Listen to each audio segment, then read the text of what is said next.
Hey, what's going on, you guys? Kellen from Movement Parallels Life, and I'm back with one more video in this Creative on the Ring series. We've been looking at basic movements to train on the gymnastics rings and how to add a creative twist. Today we're looking at two skills, skin the cat and the ring dip. We'll show you the basic progressions that you can train with these skills, and then give you some ideas on how to bring these movements together into a flow. The idea is that you want to get your strength work in, but you also want to work movement. At the end of the video, I'll show you a workout that you can do incorporating these movements in your own training. All right, that's my intro. Subscribe to Movement Parallels Life. Let's get to training. We'll kick off today's practice with some movement prep. I'd recommend starting off with some of the band pulls and shoulder stretches that I showed in the previous video. You can also throw in some of these shoulder rotations, starting to load the shoulders in extension and get ready for skin the cats. I love using the rings for shoulder mobility work because they're so scalable. All you have to do is push the rings apart to accommodate where your mobility is at with your shoulders, and you can start to work through some of the internal and external full range of motion.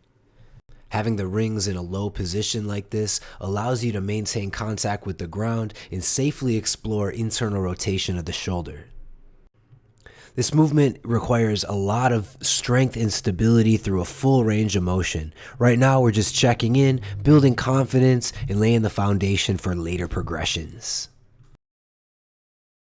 So the next logical step is starting to break down the skill progressions of skin the cat. In this first one, we'll work on kicking over. So you're going from a hang position, bent arm or straight arm. You're going to drive one knee up and start to elevate your hips and then roll all the way through.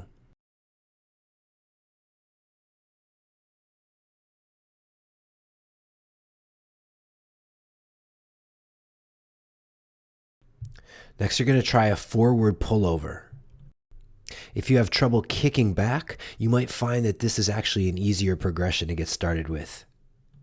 The key point is to continue pulling through the rings and hug your thighs to your chest, so as you pull through, your legs don't drop to the ground. Next, you can combine the two progressions and start to get more comfortable with the movement as a whole. Kick over, lower yourself down with control, touch the ground, and jump back through. Last progression I'll demo today is a ring release. This is just getting used to letting go of the rings as you complete the skin the cat. This progression is a great tool if you're starting to build more of a flow on the rings. It's also a great bailout if you're in a full hang off the ground and you don't want to pull your way back out of the skin the cat. And next, we'll take a quick look at some pressing variations, the straight arm press and the eccentric dip. With the straight arm press, you're looking to keep your shoulder blades depressed, your arms locked out, and the rings turned forward. Slowly lower yourself down to the ground for the eccentric ring dip. As your feet come in contact with the ground, they can help you make the transition from the bottom of the dip into a hanging position. Of course, grooving this transition will help you with the muscle up. This is pretty challenging, however, so you have another option, transitioning from the dip into a set of ring rows.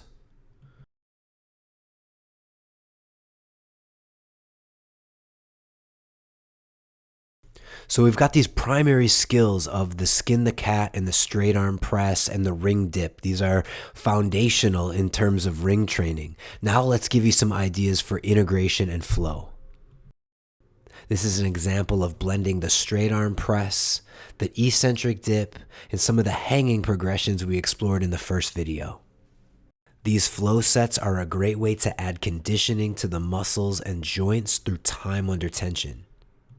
By practicing the movements at a slightly lower intensity, you're going to be able to increase the volume and increase the quality of training while decreasing the likelihood for an overuse injury or inflammation.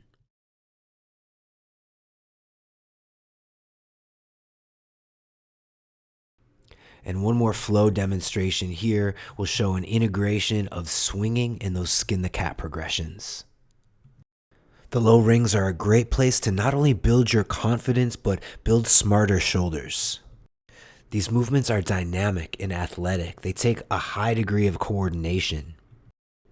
You can bang out the reps of pull-ups and rows and push-ups and all those standard calisthenic movements all day. They won't build the type of athleticism that these practices can cultivate.